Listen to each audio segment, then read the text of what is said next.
پاکستان کا ایک ہی مسئلہ ہے کہ ہر کوئی دوسرے کا کام کر رہا ہے. ایک مسئلہ ہے.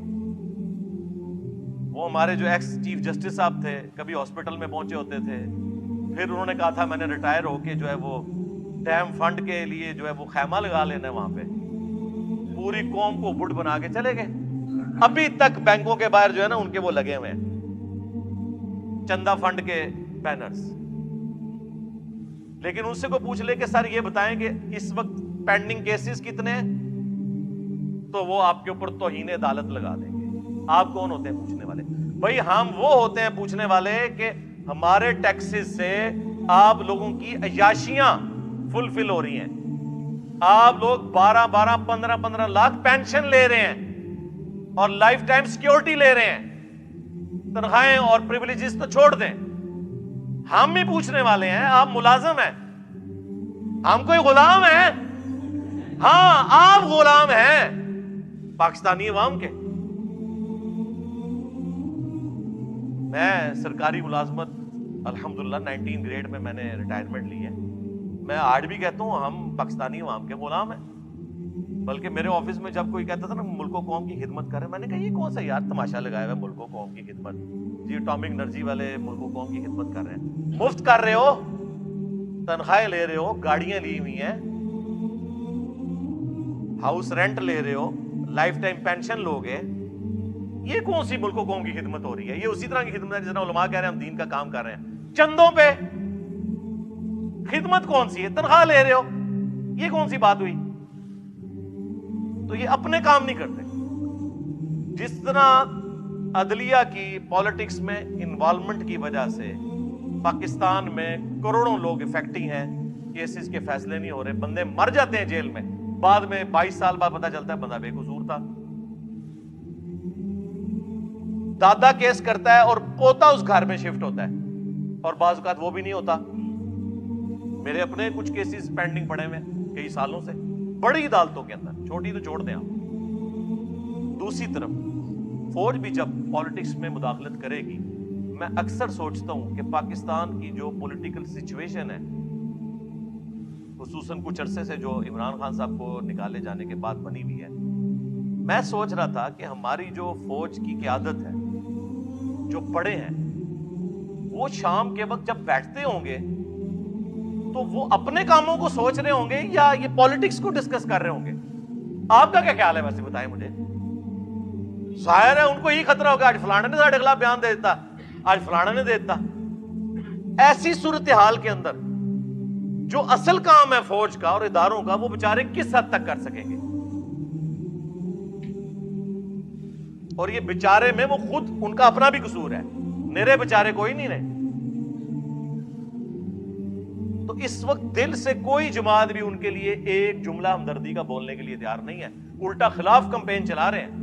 یہ بھی جو کچھ آپ کو پتا ہے, وہ ہیلی کاپٹر میں کچھ فوجی شہید ہوئے اور کس طرح پھر کمپین سوشل میڈیا کے اوپر چلی, اور یہ تو وہ ہے جو آپ کو نظر آ رہی ہے. آپ لوگوں سے پوچھیں, آپ ہوٹلوں پہ جا کے ٹیبل ٹاک کریں, آپ کو اندازہ ہوگا کہ میں نے تو اپنی زندگی کے اندر کبھی بھی اداروں کے لیے وہ نفرت نہیں دیکھی ہے جو اس وقت ہے. ایک پی ٹی آئی بچی ہوئی تھی نا جو دفاع کر رہی تھی, آج سب سے زیادہ ان کی زبانیں کھلی ہوئی ہیں فوج کے خلاف. رہ گئی نون لیگ, پیپلز پارٹی, JUIF. وہ اگر کوئی جملہ بولیں گے بھی تو بس جنہوں کہتے ہیں گونگلواں تو مٹی چاڑنے ہستے, اندر سے وہ بھی خوش ہیں کہ ٹھیک ہو رہے ہیں نا. ہاں, تو یہ ہے ملکوں کی تباہی کا آغاز کہ جب پاکستان کے ادارے پاکستان کی عوام کی نظر میں بے عزت ہو جائیں, بے توقیر ہو جائیں. آپ لوگ سمجھ رہے ہو شاید کسی کو وسوسہ آ جائے کہ ہم کوئی ان کے ایجنڈے کے اوپر بات کر رہے ہیں. نہیں میرے بھائی, ان کے ایجنڈے پہ بات کر رہے ہوں تو ہم مجرم عوام کو قرار دیں. ہم تو کہہ رہے ہیں یہ آپ کی ہوئی آگے آئی ہیں, عوام مجرم نہیں ہے. ہمیشہ بڑے اور لیڈرز مجرم ہوتے ہیں جس طرف عوام جاتی ہے, ان کی پالیسیز کا رزلٹ یہ نکلتا ہے. جس طرح ہم نے نان اسٹیٹ ایکٹر پال کے جو کچھ نکالا رزلٹ, FATF کی تلوار لٹکی, ٹھیک ہے جی, پھر جو کل تک ڈان لیگز تھی وہ پاکستان کی پالیسی بن گئی. تو سمجھ آئی نا کھا کے کہ ہاں یار یہ کام نہیں ہونا چاہیے, صرف فوج کا کام ہے. پھر ضرب عضب بھی, رد الفساد بھی, یہ ساری چیزیں ہوئی. اور اب جو ہے وہ D G I S P R کی آدھی پریس کانفرنس یہ ہوتی ہے کہ ہمارا سیاست سے کوئی تعلق نہیں, ہمارا سیاست سے کوئی تعلق نہیں. سرکار یہ روزانہ 100 دفعہ آپ تسبیح کھینچے نا, 100 دفعہ, ہاں, اور 100 سال تک کھینچتے رہے, پھر بھی اس قوم کو یقین نہیں آنا جب تک پریکٹیکلی آپ اس کو امپلیمنٹ کر کے نہیں بتائیں گے. یہ ذہن میں رکھیے گا, اس طرح نہیں, جب تک آپ کچھ کر کے نہیں دکھائیں گے. اور پھر آج تو سوشل میڈیا اتنا پاورفل ہے کہ کسی کی کوئی بات چھپی بھی نہیں رہ سکتی. آپ ذرا سی ہینکی پینکی کریں گے, کوئی نہ کوئی کلپ گھومتا گھماتا آ جائے گا, اور پھر وہ بڑا صحافی اٹھا کے اسے ٹویٹر پہ یا اپنے فیس بک پہ لگا دے گا, اور پھر وہ جناب اس طرح پھیل جائے گا. پھر آپ بے شک گرفتار کرتے رہیں. مجھے بتائیں گرفتاریوں سے کیا وہ جو باتیں لوگوں کے ذہنوں میں چلی گئی ہیں وہ نکل گئی ہیں؟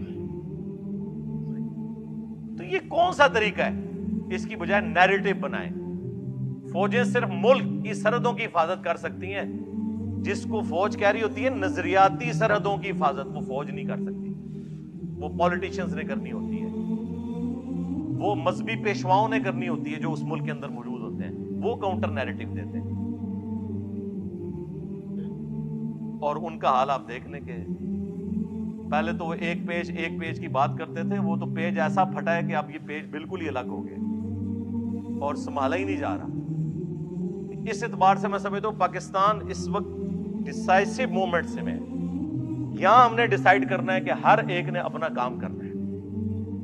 عدلیہ کو بھی جو شوق ہے نا کہ 9 بجے کے خبر نامے میں پہلا آدھا گھنٹہ عدلیہ ڈسکس ہو رہی ہو کہ فلاں کو بیل مل گئی, فلاں کی تاریخ لگ گئی. اور تاریخیں کن کی لگ رہی ہیں؟ جو بڑے ہیں, چھوٹوں کا ذکر ہی کوئی نہیں ہے, جو بیچارے انصاف کے لیے سالہ سال سے ذلیل ہو رہے ہیں عدالتوں کے اندر. اور عدالتیں ہماری جو ہے پریس کانفرنس کی جگہ بنی ہوئی ہیں. پولیٹیشنز جو ہیں وہ باہر بیٹھ کے پریس کانفرنس کر رہے ہوتے ہیں, اور ججز جو ہیں وہ کورٹ روم کے اندر پریس کانفرنس کر رہے ہوتے ہیں. آج اگر کسی پولیٹیکل لیڈر نے کوئی بیان دے دیا ہے, اگلے دن کوئی ہائی کورٹ کا جج, کوئی سپریم کورٹ کا جج بیٹھ کے اسے ریبٹل کر رہا ہوتا ہے. کوئی یار تم لوگوں کا یہ کام ہے؟ جج کا مطلب ہے جج کرنا, کہ وہ سنے گا. جج گونگا ہوتا ہے جی, یہ گوروں سے پوچھیں.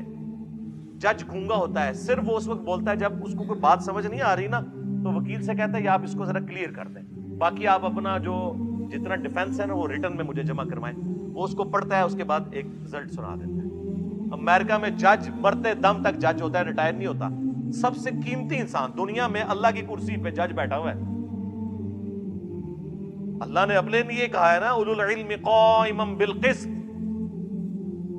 اہل علم کا کہا کہ جو اللہ انصاف کے اوپر قائم ہے اس کے ایک ہونے کی گواہی اہل علم دیتے ہیں. اللہ نے ترازو نازل کیا. انبیاء کا بھی جب ذکر آیا تو کہا کہ کتابیں نازل کی اور ترازو قائم کیا. اور ہمارے ترازو کی آپ حالت دیکھ لیں کیا ہوئی ہے. پہلے ہی عوام کو پتا ہوتا ہے جناب اے جج بیٹھے نے, اے رزلٹ آئے گا. ہاں تو ٹھیک ہے یار, پھر عوام کو بٹھائیں اپنی سیٹوں کے اوپر, پھر بیان دیتے ہیں ہم جو ضمیر کے مطابق فیصلہ کریں گے. واہ, یہ کون سا دنیا کا قانون ہے کہ ضمیر کے مطابق فیصلہ کریں گے؟ قرآن تو کہتا ہے آپ کو اپنے خلاف گواہی دینی پڑے, اپنے رشتہ داروں کے خلاف گواہی دینی پڑے, آپ نے انصاف کے اوپر فیصلہ کرنا ہے, ضمیر کے مطابق نہیں, قانون کے مطابق فیصلہ کرنا ہے. عوامی امنگوں کا مکمل خیال رکھا جائے گا, یعنی جتنے لوگ ہماری تصویریں لگا کے اس پہ جو زیادہ جوتیاں مارے گا نا اس کے حق میں فیصلہ کریں گے, کیونکہ ان سے ہمیں زیادہ ڈر لگتا ہے ٹرولنگ سے. یہ ہوتی ہیں عوامی امنگیں. میں چونکہ ایک ایسی پوسٹ کے اوپر بیٹھا ہوں کہ میرے لیے یہ سب کے سب لوگ اسٹوڈنٹ کی حیثیت سے, اس لیے میں ان سے اس لہجے میں گفتگو کر سکتا ہوں. وہ پریکٹیکلی اسٹوڈنٹ ہیں بھی الحمدللہ. کوئی تو ہونا چاہیے نا جو بڑوں کے بھی کان کھینچے کہ یار آپ لوگ کیا کر رہے ہیں, کیونکہ صحافیوں کے اوپر تو پھر یہ مقدمات بنا دیتے ہیں, کبھی توہین عدالت, کبھی غدار وطن, کبھی کچھ.